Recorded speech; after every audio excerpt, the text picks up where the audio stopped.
Hello, everyone, and welcome to this week's Comics from the Future, your first chance to learn about and order coming comics. My name is Jason, I'm Andy. and we're with Infinity Flux Comics out of Chattanooga, Tennessee. So, the first thing I should say is there is no DC to order this week. We've been going back and forth. What last week was no Last week it was Marvel. no Marvel, this week's no DC, and the reason for DC taking a week off is because of the MLK holiday this week. Mhm. So that's what's going on there. Still plenty of Marvel books, plenty of indie books that you're going to want to hear about. This is your first chance to open order them, which guarantees that you'll get a copy in time. So let's begin with our featured comics, starting with Starting with uh, one of our first tastes into the new Sins of Sinister storyline, going through a lot of the X-Men titles. This is kind of an I don't want to say an Elseworld because I feel like it's tied more heavily into the ongoing story, but this is an alternate future that we're looking at where it seems like Mr. Sinister is kind of the ruling mutant now. So it's set 10 years into this twisted future, and Mr. Sinister has created, because his whole deal is messing with the the the Genes. genes and the Yeah. biology and everything of mutants. He has created his like perfect private army of assassins uh, that are called the I was going to say, I Nightcrawlers. wonder what they're called. Yeah, so if you can't guess from the very obvious title and look of these characters, they are a mix of Nightcrawler's DNA mixed with someone else, some other mutant. And this first one, the one you see right here, is the leader. And this is where Mr. Sinister's naming got really off, and he needs to go back to the drawing board because this character's name is Wagnerine. You know, Wow. taking the actual Nightcrawler's last name and combining it with the name Wolverine, Wagnerine is the leader of this team. He did not source all ideas when he No. came up with that name. That's like the first bad suggestion, and he's like, "Go with it, run with it. I have things to do." Yeah, he should have genetically created so some people come up with Sounds like a names. really boring car. Like Well, that's something a station wagon. yeah, Wagnerine. 1994 Wagnerine, Ford Wagnerine. Anyways, but they are kind of this brainwashed group that goes out and does his dirty work. But someone is attempting to turn them against their creator. It doesn't say who it is, but you can guess it's probably someone on the good side. But also, it brings up the mysterious Mother Righteous might be behind some of it. I believe she's had an appearance in the main X-Men titles, but very few just kind of offhand things. So, sounds really cool. This is an interesting idea. This is going to be by Cy Spurrier, and the art is by Paco Medina. This is our A cover by Lionel Francis Yu. We also have the B cover. This is the Gist variant. And we also have this is going to be a connecting variant by Phil Nono. I feel like they've set the characters up to sort of be part of his goatee there. Um, They're all like hanging off of his chin. I wanted to mention, yeah, Mother Righteous. She was actually first introduced in Way of X, Oh, which okay. was led by Oh Nightcrawler, yeah, a you were comic that reading that Cy one. Spurrier did. Yeah, so. And also interesting, it's like, oh, he's turning mutants, but it looks like he got a hold of Spider-Man too. Mm. Just interesting little twist. Not all X And I characters. have to say, so those of you who read the Marvel Timeless One Shot, there's sort of a panel with a character I was wondering about when I did that review that I totally understand now that I see this. Okay. Okay, so next up is an indie book, a new one from Image Comics. It is going to be an ongoing series by Rodney Barnes, who, of course, is the creator of Philadelphia, with art by Alex Linz. And it is called Monarch. So, what this is, I like where you mix like a setting that already kind of has a story to be told with a whole nother fish out of water thing. Mm. So this is set in Compton and definitely sort of like the gangland area of Compton. And it follows a character whose name is Trayvon. Well, if it's not just enough that he's trying to survive day to day and protect his family and his friends, this comic starts the day where aliens make first contact and they're out to destroy humanity. So once again, the two layers. You Yeah. have the interesting setting, and then oh yeah, and this happens on top of it. So I'm looking forward. Hopefully, I get to be the person to review this one. This is the sort of thing I want to see how this pans out. What Yeah. the first issue is like. So pretty interesting. So this is our regular cover by the interior artist Linz. Then there is this Alexander variant for Monarch. And Philadelphia, that has kind of the readership of it. It's not like the most read comic, but the people reading it, they read that Yeah. thing. It's just as popular as it's been for a long time. So hopefully everybody reading that jumps on this too.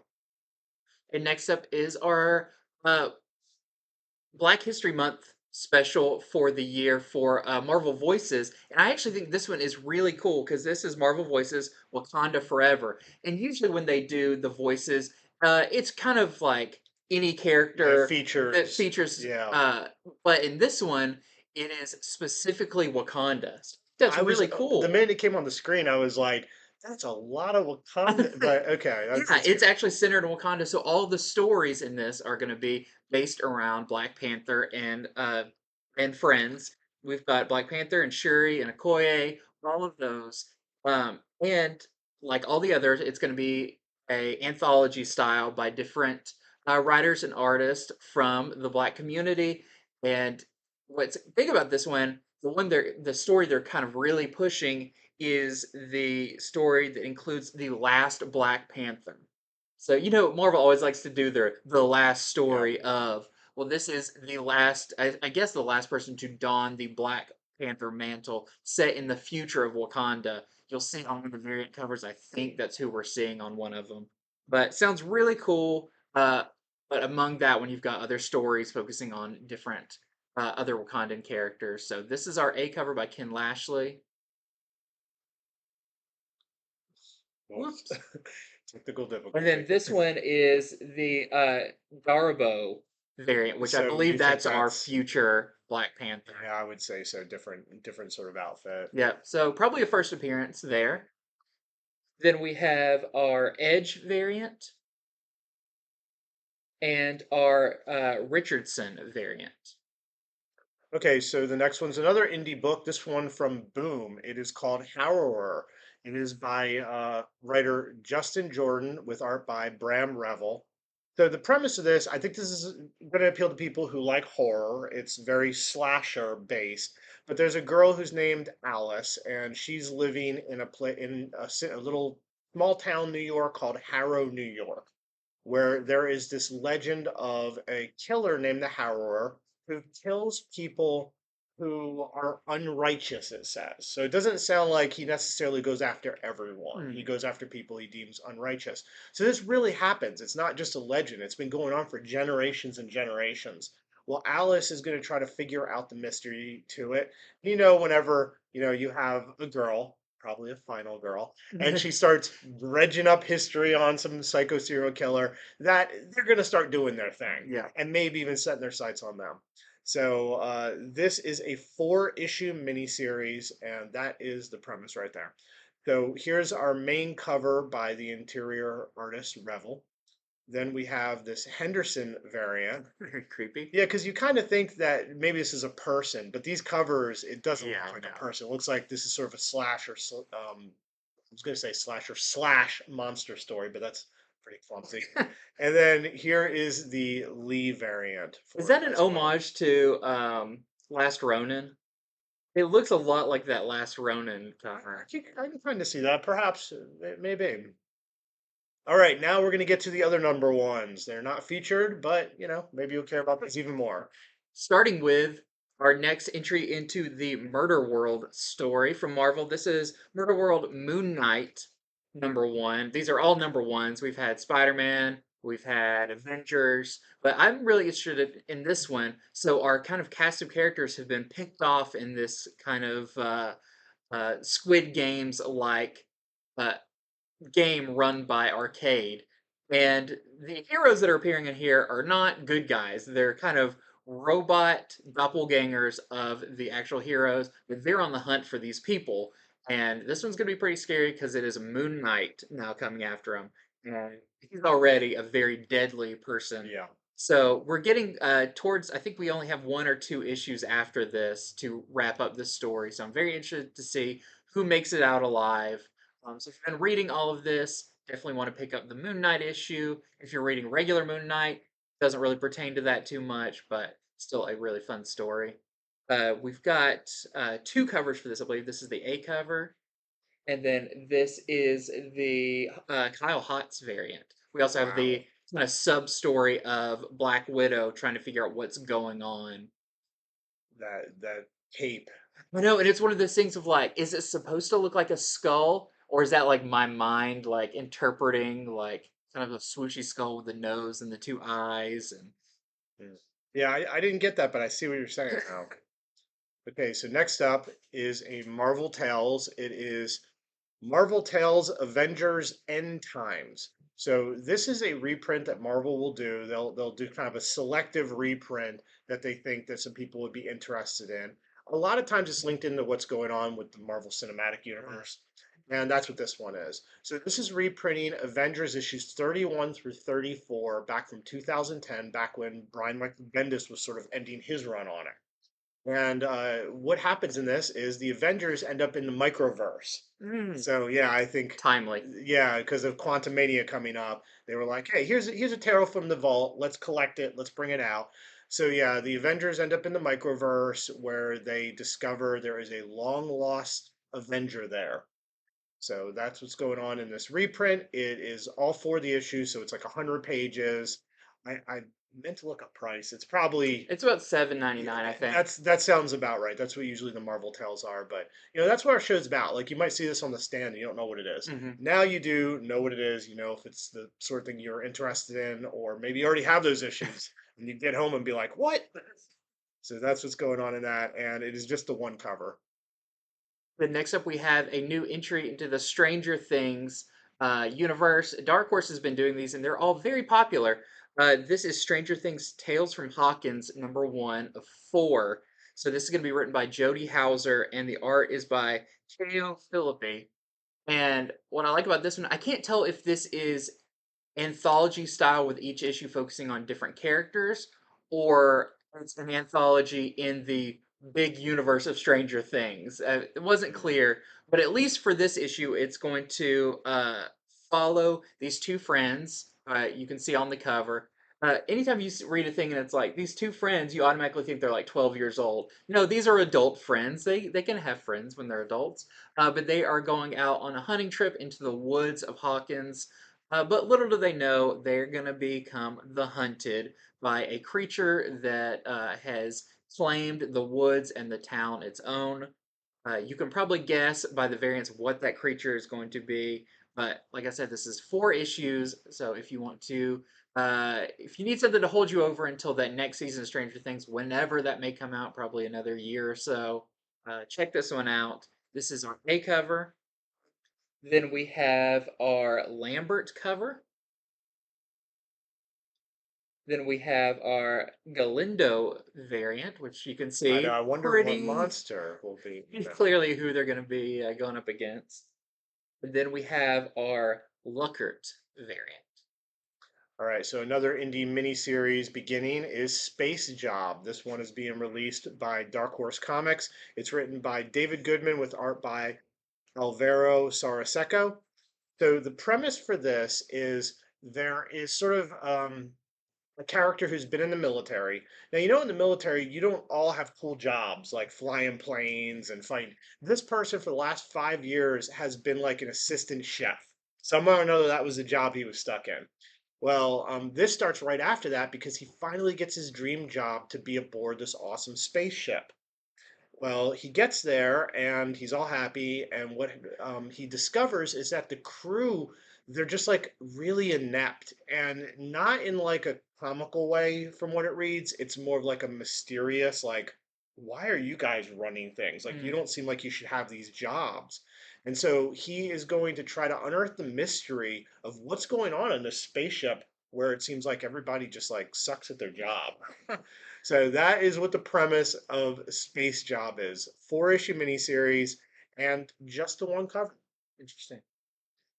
Next up is a new book from the publisher CEX. This is 7 Years in Darkness. The art and writing is by Joseph Schmaltz.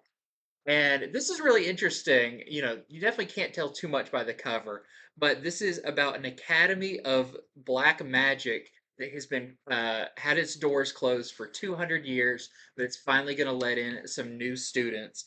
It's going to bring in 72 children to, I believe they're there for 7 years, but only 7 kids will graduate alive. Lots of sevens. I'm surprised it was 72 kids and not 77. It's Yeah. like the editor was like, you gotta lose one of the sevens. Yeah, it's messing up the flow. But only 7 kids are going to make it out, graduating from this freshman class, going back into this school of black arts. So it sounds really cool. I actually checked out some sample pages of this. The art style, if you are familiar with like Francesco Francavilla, uh, looks a lot like his stuff. Very dark, very moody, using a lot of blacks and oranges. Looked really good, and the little bit I read of it was really interesting. So it's all by this writer artist, and he does both of the covers too. So this is the A cover, and then this is the variant by Joseph Schmalk. Yeah. Joseph Small. All right, so now our next segment, cool covers and other comics. This is going to be variants that we think are noteworthy and issue number twos and threes of ongoing series where we just want to remind people if you like the first one, it might be time to sign up for the series. Beginning with Avengers Forever issue number 14. So this is noteworthy because this is the seventh part of the Avengers Assemble plot line, which is the end of the big run that Jason Aaron's been doing on Avengers, which linked together all these Avengers teams across time. Who could possibly stand up to all these powerful Avenger teams? Try Doom the Living Planet. So, I mean, need I say more? It's right there on the cover. So, the regular cover, there is a Mark Brooks Infinity Saga Phase 3 variant. There is a Libera 90s Avengers Assemble connecting variant. Which looks like it has a lot of the Guardians of the Galaxy, the original Guardians, on there. Yeah, and this is the Pulaski Planet of the Apes variant. They're doing a whole Planet of the Apes variant series because Marvel got the rights. Somehow or another, Howard the Duck made it on this one too. And next up is Spider-Man number 5. I really like this last issue where we were introduced to Peter Peter Palmer, Palmer. the original kind of template of Spider-Man, just based on a misspelling. But this one says that it's going to show a new side of the Spider mythos. Plus, it's funny how an issue for Spider-Man, it's like, plus a backup story about Spider-Man. It's like, well, I would assume that, but so this is the Humberto Ramos variant, and then we have the this is the Planet of the Apes variant by Medina, and then we have the Black History Month variant with Photon by DARBOE. All right, this is the regular cover for Wasp number 2. And in this issue, Janet and Nadia are continuing to try to figure out who attacked the Wasps in the first issue. So again, this is the regular cover. Here is the Ruin Infinity Saga Phase 3 variant. And then here is the Zitro variant, the Wasp number 2. Has Wasp number 1 come out yet? Uh-oh. I don't think it I has. I don't think I read that, but Lord knows I read enough comics. Okay, next up is Hulk number 12. Only 2 issues left in this Hulk run. Uh, feels like it's ending as soon as it started. But we're getting to the point that everyone was dying for. It is the return of Titan. So Hulk has finally found a world where he can just be himself. Everyone else is gamma powered, so he doesn't have to worry about hurting anybody.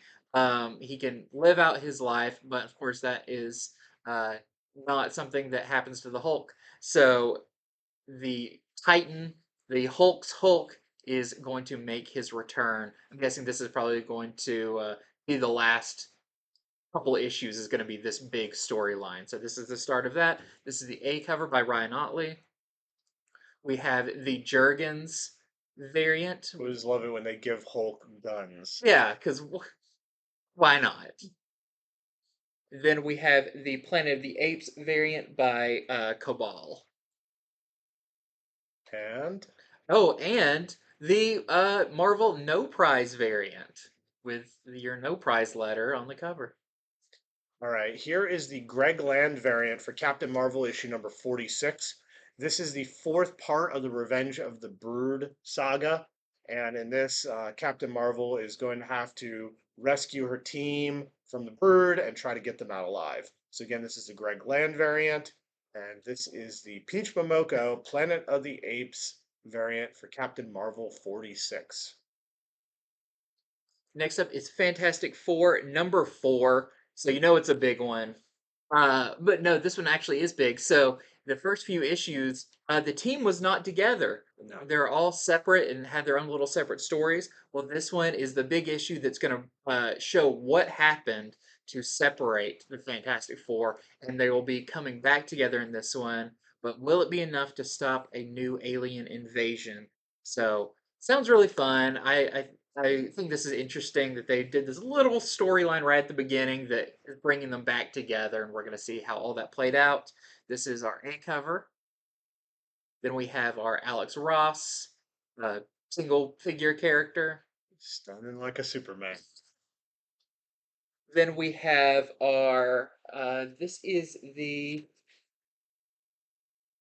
Stormbreakers variant. Thought this had a name because they're doing like these like big and small I variants. see.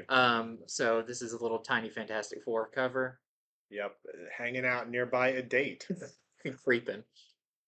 And then we have the Planet of the Apes Cabal variant for this one. And look what's going on with Reed Richards. He's falling on his knees, sort of like the end of the first Planet of the Yeah. Apes when they see the statue and they realize. Okay, so this is the main cover to Invincible Iron Man number 3. Very sinister looking Tony Stark on this cover. So what it says is that what, as far as what this is about, is a close friend of Tony Stark's has died, and it's been made to look like Tony did it. But he doesn't think he did it. So who did? Could there be some evil doppelganger thing going on? That's what it looks like to me. So that's the main cover. Here is the Leighton connecting variant, where he's going through all the different Iron Man suits, collect them all. Here is the Loeb Anatomy of Marvel variant. Very interesting seeing a little bit You under only the get through the first layer. That's it. And then here is the Mana Planet of the Apes variant. Plus, they're also doing a second printing. So this is the Bagley second printing of Invincible Iron Man number 1. So if you missed out on that number 1, or you just want to collect all the various covers, here's your chance to get that. This is definitely the kick Iron Man while he's down story arc. They already lost everything. Now they're like, and you murdered someone. It's like, can't I just suffer? And it does have a different creative team than the last Iron Yeah. Man series, which was great. The Christopher Cantwell was good. This one is by Jerry Dugan, and the art is by Juan Frigeri. And then next up we have Marauders number 11. We've got some cool variants for this. This is the pre-Genesis Genosha Awakens Part 1 story. But this is our Planet of the Apes variant. And then we have our Alexander variant, which I think is cool to have a little framed Lockheed. All right, this is the main cover to Mary Jane and Black Cat issue number 3. I just love, I mean, the sense of motion in this cover is great, especially because it's not like straight on. Even like the tilting makes you feel like it's moving.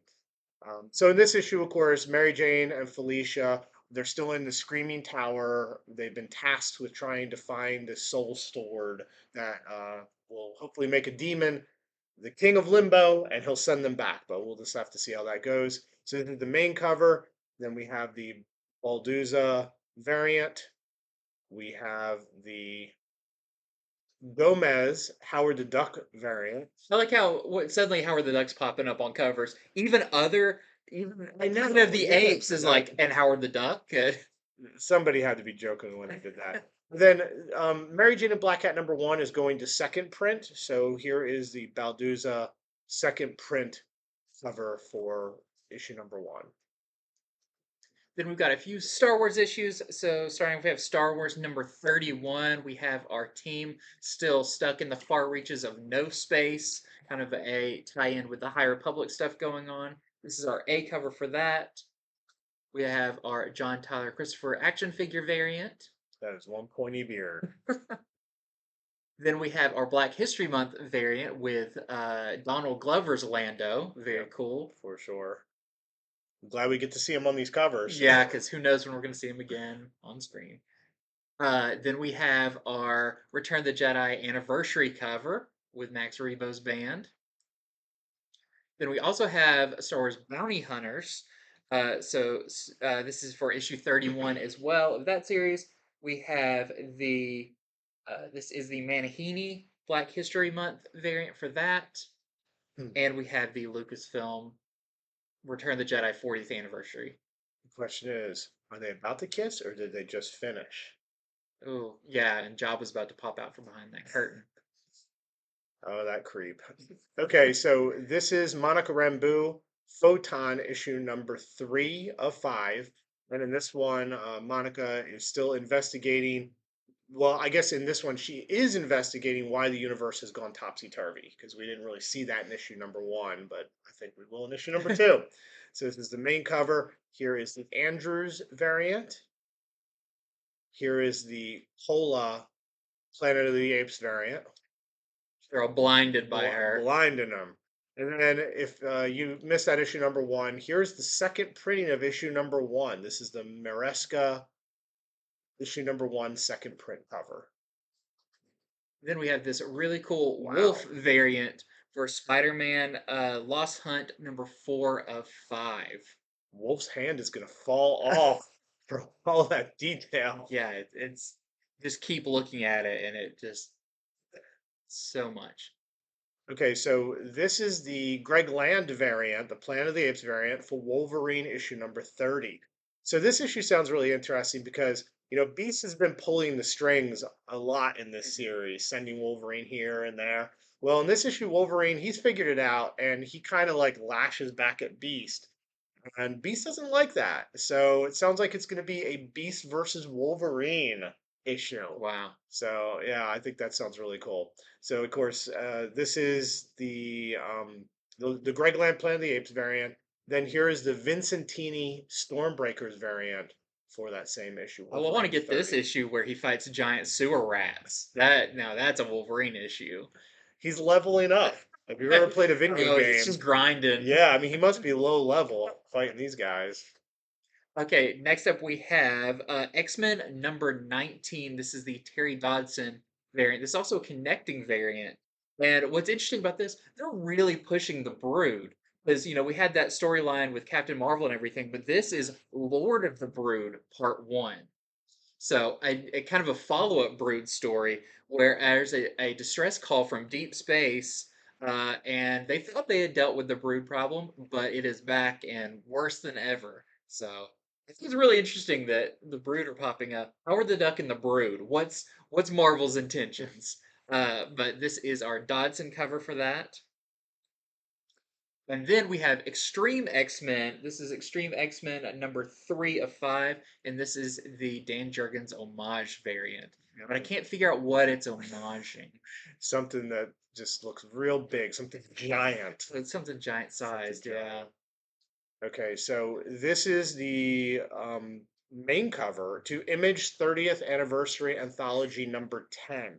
So this is the 10th issue of their 12-issue run. And what makes this one noteworthy, why we wanted to bring it up, is because this has an all-new Bitterroot short story in it.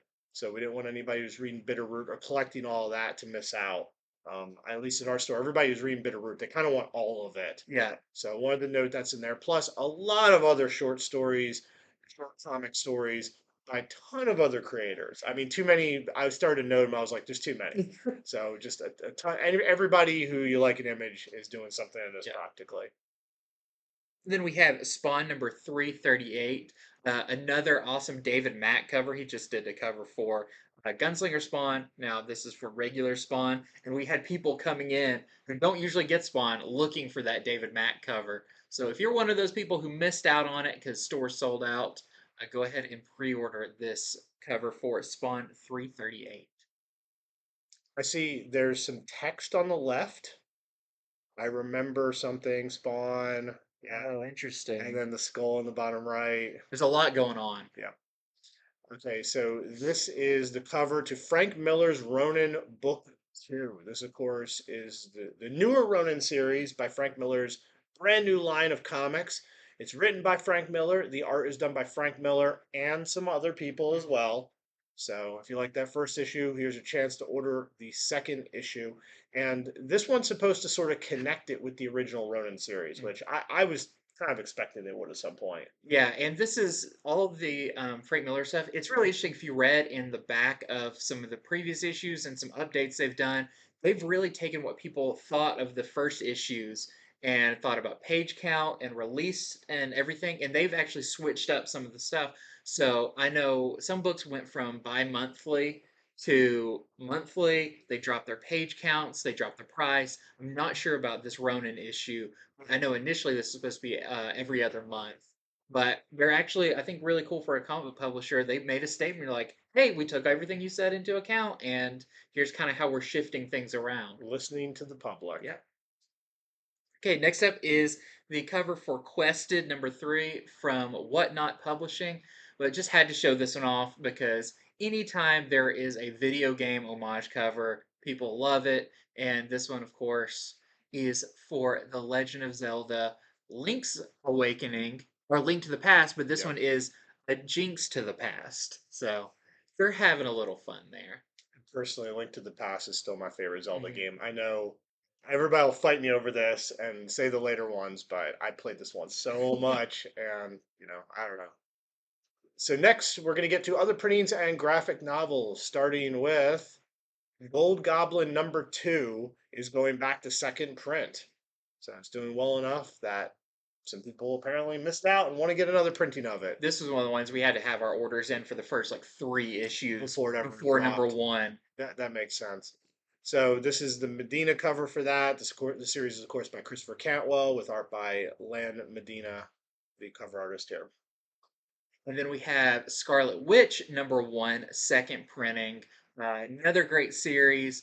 I'm not sure who missed out on this one, but if you did, definitely check it out. It's setting up for a really interesting series, and so you can get this second printing. Another Marvel comic going to second print is Timeless #1, the one I brought up earlier, the big one shot where Marvel likes to sort of tease a lot of things coming up in the new year.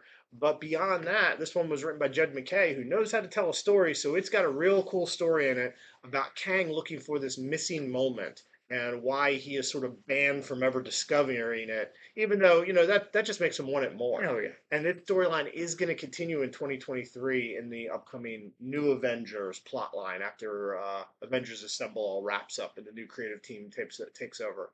So again, this is the second print. This is the cover artist is Zurcher. And then getting a second printing, and this doesn't surprise me either. This is Nightclub #1 by Mark Miller. Uh, and this was the book that was $1.99. They say every issue this year is going to be $1.99. So I feel like a lot of people just bought it because, like, oh, it's just $2. I'm just Why going to not go ahead and throw pick it it up. in? Yeah. I'll take a So pack of gum too. so we sold out of this one, I think day one, and we ordered like pretty well, knowing that this would be a buy for a lot of people. But the second printing also $1.99. So if you missed out, jump on board. He's keeping his promise. Every issue is $1.99. Okay, so this is a trade paperback. It is Wolverine Weapon X, that just sort of phenomenal tale about who was Wolverine before he was known as Wolverine. He was Weapon X. He went through that terrible program. So this is going to collect all of that. It's going to be Marvel Comics Presents 72 through 84, but they're also including Uncanny X-Men 205, which links in. It's more of Professor X drawing out memories and such, and Wolverine issue number 166. So this is 200 pages. It's all that cool Weapon X stuff for $29.99. It was mostly written by Barry Windsor Smith, and pretty much all the art was done by him as well. You only see his name on there, but I think there was a little bit of writing from from another person or two. And what it created such an iconic look because that was the first time you saw that Wolverine. Yep. And now that's like a very common variant look of Wolverine. So And a story that's just waiting to be adapted in some form. yeah, So X2 again, touched on it a little bit, but it's bigger than that. correct. And then this one I had to bring up. This is the Adventures of Cthulhu Jr. and Friends. This is fun for all ages, adults and kids. So this is by Dirk Manning and Scoot McMahon.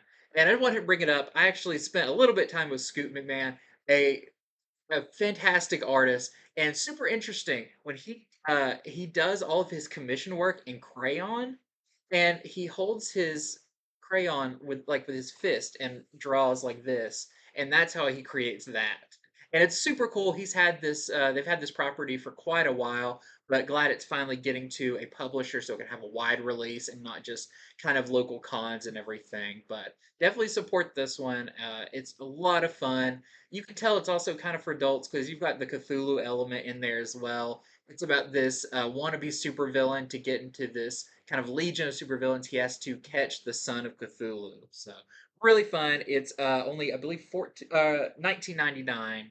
So check it out for you or a kid you might My favorite character on the cover is actually the scared black cat. I really like his have. his frightened black cat is great. Or the blue flaming skull is just another nice addition. All right, that is our show for this week. So yes, no DC Comics because of MLK holiday, but I think next week we're gonna have everybody back on the Yes. table. If you're watching on YouTube, please hit the subscribe button so you don't miss any of our shows. We'll be back on Monday with our spoiler-free review show where we go over all the new comics at least a day early, because some release on Tuesday, some Wednesday, where we tell you about first appearances, what they're about, just everything that you'll see on your shelves at your comic store that week. So until then, have a great weekend and thanks for watching.